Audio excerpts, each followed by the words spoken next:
غریب بیٹیاں سروں پہ دوپٹے تک نہیں، ننگے جسم پھر رہی ہیں، ننگے سر ہیں. اگر مرنے والا مٹ گیا ہے 22 گز لٹھے کا کفن اس پہ کیوں ضائع کر رہے ہو؟ کسی زندہ کو دے دو. مگر دیتے ہیں کہ نہیں دیتے؟ یہاں زندہ غریب لوگ خوشبو کے لیے ترستے ہیں، خوشبو نہیں ہے، اور حکم ہے کہ میت کو خوشبو لگاؤ. اگر مٹ گیا ہے مرنے والا خوشبو کیوں لگا رہے ہو؟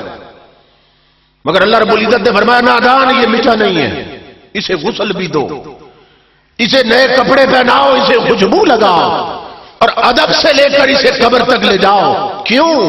اس لیے کہ تم نے تو پلٹانا ہے، تھوڑی دیر بعد اس کی قبر میں میرے یار نے جلوہ کرنا ہے، اور یہ بغیر غسل کے مصطفیٰ کا دیدار نہ کرتا پھر.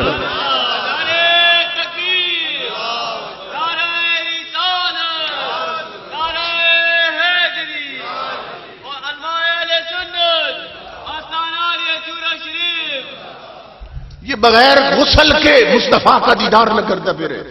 اسے خوشبو لگاؤ، بغیر خوشبو کے یار کا دیدار نہ کرتا پھرے.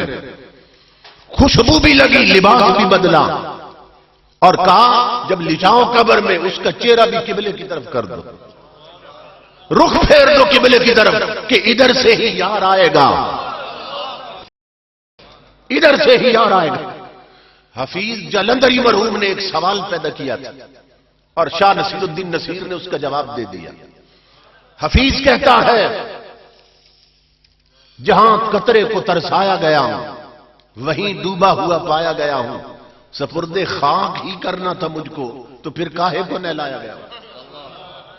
حفیظ جلندری کہتا ہے وہ لوگوں اگر مٹی ہی ڈالنی تھی مجھ پر پھر کاہے کو نہلایا گیا، پھر غسل دینے کی ضرورت کیا تھی، کیوں نہ لایا تھا مجھے؟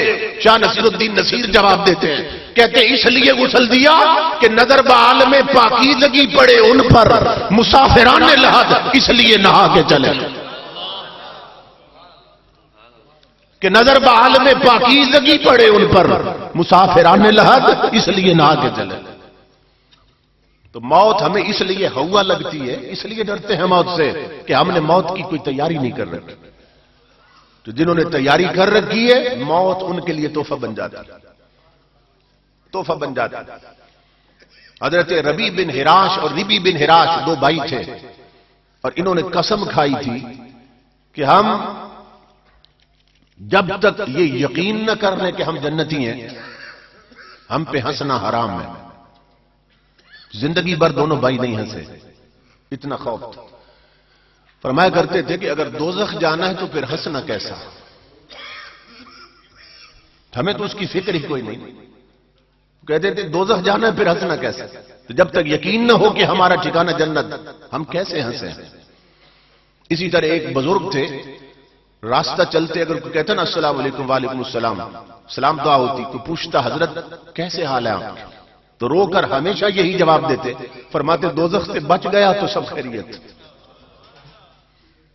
جہنم سے بچ گیا تو سب خیریت، اگر آگ میں جلنا ہے تو پھر ہنسنا کیسا. تو نہیں ہنسے دونوں بھائی. اور بڑے بڑے محدثین لکھتے ہیں کہ جب دونوں اپنے اپنے وقت پہ فوت ہوئے لوگ انہیں تختے پہ غسل دے رہے تھے، یہ دونوں ہنس رہے تھے. اور اس دن بندوں کو یقین ہو گیا کہ انہوں نے اپنا ٹھکانہ جنت دیکھ لی. اور ان میں سے ایک بھائی اس کو غسل دے دیا، کفن دے دیا، جنازہ تیار. گھر والے کسی کا انتظار کر رہے تھے کہ وہ پہنچ جائے تو پھر جنازہ اٹھا کے جنازہ گاہ لے چلتے. اب یہ لیٹے ہوئے تھے، کفن پہنا ہے، غسل دیا جا چکا. انہوں نے کیا کیا؟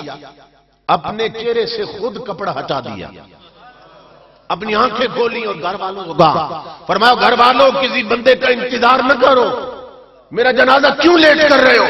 اس لیے کہ جنازہ گاہ میں مدینے سے مصطفیٰ میرا جنازہ پڑھنے تشریف لائے ہوئے ہیں. یہ وہ لوگ ہیں جن کے لیے موت تحفہ بنتی ہے، کہ جن کے جنازوں میں تاجدار کائنات شریک ہوتے ہیں. اللہ اکبر. اور امام الانبیاء کے علماء یہ تو بعد کے لوگ ہیں جن کے جنازوں میں شریک ہوتے ہیں. اور اگر صدیق اکبر جیسا فوت ہو تو اس کے دفن میں بھی مصطفیٰ شریک ہوتے ہیں. نقشبندیوں کے امام سیدنا صدیق اکبر رضی اللہ تعالی فوت ہونے لگے، حضرت علی المرتضیٰ کو بلایا، اور اس روایت کے راوی علی المرتضیٰ ہیں۔ آپ فرماتے ہیں مجھے بلایا آپ نے اور فرمایا علی میرا محبوب سوموار کو گیا تھا اور میں بھی سوموار کو چلا جاؤں گا،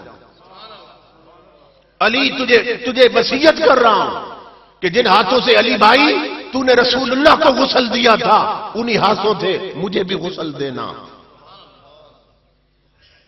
علی المرتضیٰ نے پوچھا دفن کہاں کرنا ہے؟ صدیق اکبر نے فرمایا علی بھائی غسل تمہارے ذمے، جنازہ تمہارے ذمے، اور ایسا کرنا جنازہ پڑھا کے اٹھا کر میری جنازے تاجدار کائنات کے دروازے کے سامنے لے جانا، اور وہاں جا کے عرض کرنا تاجدار کائنات وہ غار والا یار آ گیا اور آپ کے پہلو میں دفن ہونے کی اجازت چاہتا۔ حضرت علی روایت کرتے ہیں کہ صدیق اکبر نے یہ نہیں فرمایا دروازہ خود کھولنا، کہا صرف آواز دینا تمہارا کام ہے، اگر دروازہ خود کھل جائے تو مجھے حضور کے پہلو میں دفن کر دینا، کیونکہ دروازہ خود کھلنا اس بات کی علامت ہوگی کہ حضور خود چاہتے ہیں، کیونکہ وہ دروازہ تم نہیں کھولو گے وہ رسول کھولیں گے۔ علی المرتضیٰ روایت کرتے ہیں ہم نے جنازہ پڑھایا، اور جب جنازہ اٹھا کر روضے کے سامنے لے گئے اور میرے یہ لفظ ابھی پورے نہیں ہوئے تھے، آقا غلام آیا ہے غار والا ساتھی اور پہلو میں دفن ہونے کی اجازت چاہتا ہے۔ علی المرتضیٰ کہتے ہیں اللہ کی عزت کی قسم لوگوں دروازہ خود کھلا، دروازہ خود کھلا، پیچھے ہٹا، ہم اندر لے گئے صدیق اکبر کی میت، اور جب ہم اتار رہے تھے تو تاجدار کائنات کے ہاتھ قبر سے نکل آئے اور آواز آنے لگی ادخل الحبیب الی الحبیب، جلدی کرو یار کو یار کے پاس لے جا دو۔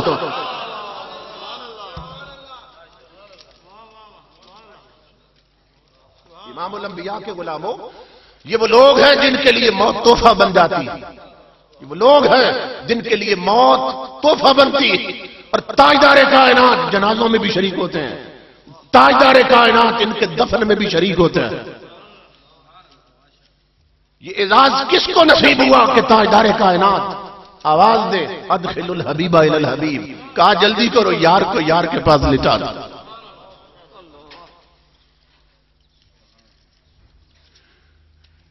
موت ایک تحفہ ہے، یہ سمجھانا چاہتا ہوں۔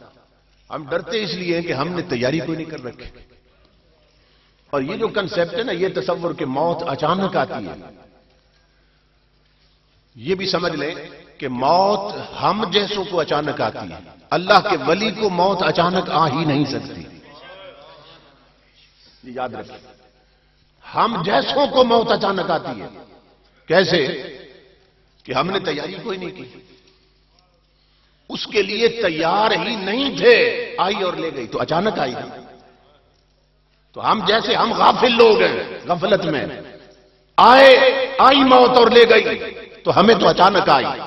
اور وہ اللہ کا بندہ جو بچپن سے بڑھاپے تک اس کی کبھی نماز نہیں ٹوٹی، اس کی کبھی تلاوت قرآن مس نہیں ہوئی، فرض روزے تو الگ رہے، نفلی بھی رکھتا رہا، یہ کس کے لیے تیاری کر رہا تھا؟